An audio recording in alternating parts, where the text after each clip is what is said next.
PTSD, or post-traumatic stress disorder, affects between 5 and 10% of heart attack survivors. It has also been observed in patients following a stroke, a heart transplant, or other significant heart surgery and the implantation or activation of a cardioverter or defibrillator.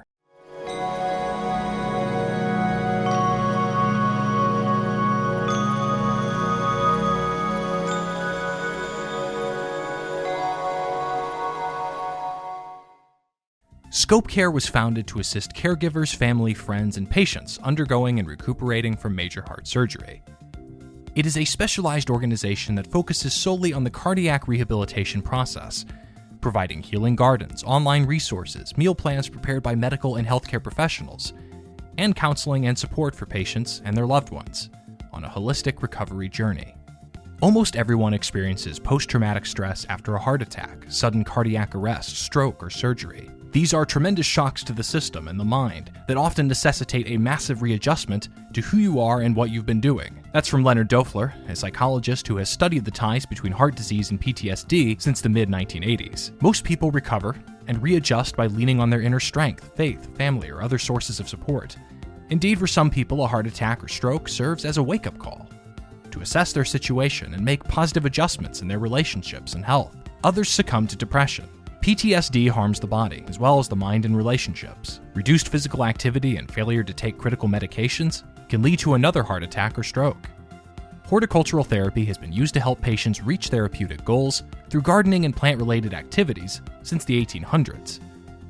According to the American Horticultural Therapy Association, it helps improve memory, cognitive capacities, task initiation, language skills, and socializing. People learn to work independently, solve problems, and follow instructions. Gardening was introduced into rehabilitation programs for hospitalized World War II veterans. Therapeutic gardening programs for both veterans and civilians have since grown in popularity. Why is nature still valuable to humans? Nature is a source of solace for people of all ages and cultures. In one study, Claire Cooper Marcus and Marnie Barnes discovered that more than 2/3 of people selected natural location to relax when anxious. In another study, 95% of those polled reported that spending time outside improved their mood, shifting from gloomy, stressed, and worried to more tranquil and balanced. Why do humans find nature so calming? According to one school of thought, it is hardwired into our genes. Roger Ulrich, a significant researcher in healing gardens, puts it succinctly: because we evolved in nature, we have a physiologically prepared inclination to respond favorably to nature. Nature has been kind to us, and we prefer to respond positively to circumstances that have been kind to us. Another reason for our biological connection to nature could be because individuals who paid close attention to nature gained essential knowledge that assisted them in survival and reproduction. As a result, the propensity to get engrossed by nature remained in those genes. Many studies suggest that after a stressful incident, views of nature generate a calming impact almost immediately. Blood pressure, respiration rate, brain activity, and the generation of stress hormones all decrease 3 to 4 minutes after seeing natural sights, and mood improves. This has an evolutionary advantage, since it helps us to heal and recover our energy swiftly. The ability to recover fast from stress, to respond to new challenges, was critical for our ancestors' survival. Nature is also related to our spirituality as humans. We sense our connection to entities other than ourselves when we are out in nature and recognize our interdependence with other living beings. Nature also inspires us to consider the ever-changing nature of existence and what might lie beyond it. Nature provides a spiritual environment for us to connect with ourselves and with others. When several vital qualities of therapeutic gardens are considered, it appears that gardening may be a unique source of repair and healing. Consider these reasons. From vulnerable to verdant. We experience deep powerlessness in the face of catastrophic occurrences such as disease, losing a loved one, violent attack, or pandemic devastation. We are robbed of a familiar self who understands how to solve problems, move, aid, and defend others we care about. There is some comfort from the sensation of impotence in the garden, because there is less risk in daring to make things happen. We don't go to the garden to rediscover our sense of purpose or strength. Instead, we discover that plants and flowers are kind companions, providing a respite from self-blame, sorrow, or weeping. They accept us and allow us to participate without judgment. They can even grow with only a portion of the plastic seed packs still attached. The garden reestablishes the potential that our touch can cause something positive to bloom once more, from the time of trauma to the time of nature. Traumatic experiences alter our sense of time's continuity. The pandemic robbed everyone of valuable time and shattered dependable routines. Isolated elders felt stuck in what appeared to them to be a finite or borrowed time. We were all struggling to put the phrase, "one day at a time," into action. Nature keeps its own time in the garden.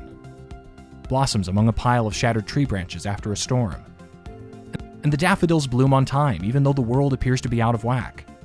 A young woman tells me that the wild blue flowers that bloom in her garden every summer remind her of her mother, and the closeness she feels when she is near her.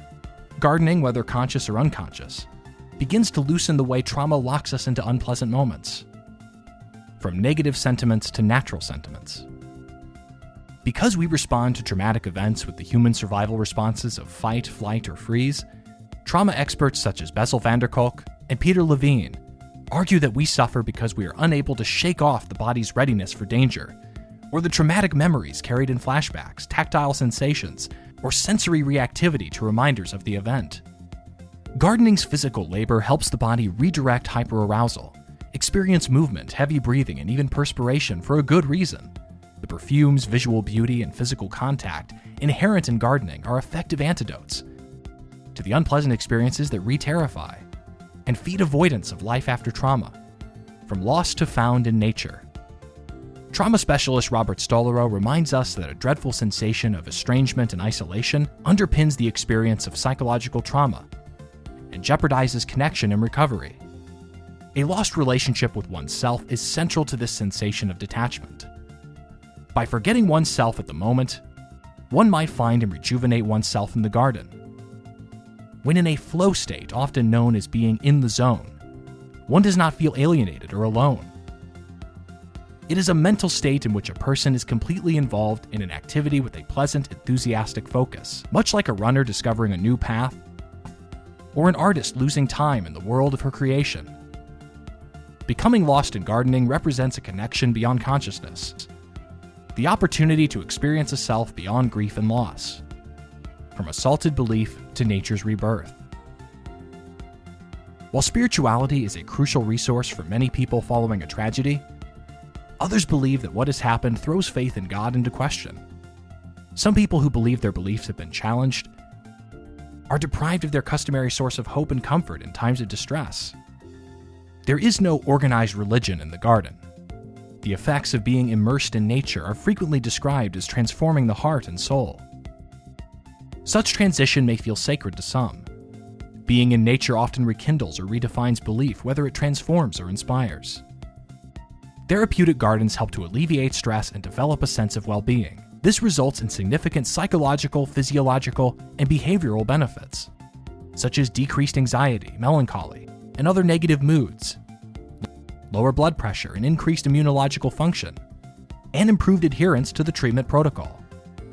Scope Care is a secure and healing environment for patients and caregivers,